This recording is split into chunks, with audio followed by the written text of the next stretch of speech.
Good day to everyone. Something that came to me as I was listening to the word when I was working out today, and looking around and keeping my eye on some of the guys, and some of the ladies that are up in there. I'm one of these people that actually pay attention to my surroundings, and I'm very observant. Even when people don't think that I'm looking.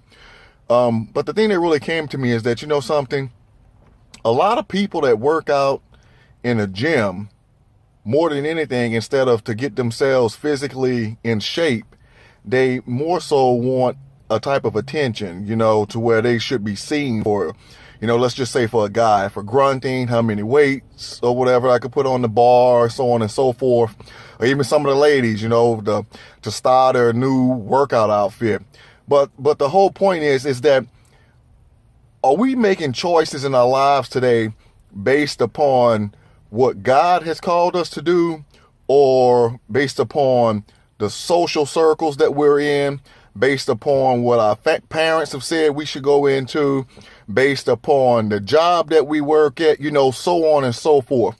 Are we really seeking God today in every area of our lives? And I mean, when it comes to every area of our life, you have any type of relationship to whether, it's personal, whether it's business, whether it's spiritual. But the point is, why are we seeking to increase these relationships? And I would say that in a lot of cases, Solomon said it best in Ecclesiastes, I believe it's chapter 1, like verse 2 or 3, where he said it's all vanity. Okay, it's all vanity.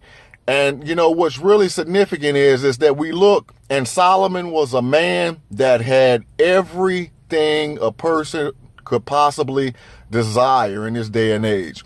I mean, it was so much so to where if you did it from a wealth or a prosperity or a natural aspect, that you couldn't even measure it. I mean, you could put all of the billionaires that you had together in this world together, and it still didn't touch the wealth what Solomon had. And some people would say, well, that's a very far-fetched comment, but I would actually ask you to study, back in the Hebrew, as far as like with the context of the value of just the temple of God itself, to where literally the temple, and when I did the search on it back in 2008, that everything that was overlaid and put in that temple at that point in time was worth well over $250 billion, at that time frame of what gold and everything was measured. Now, put that today, and it would far outseed everything as far as like value and, worth.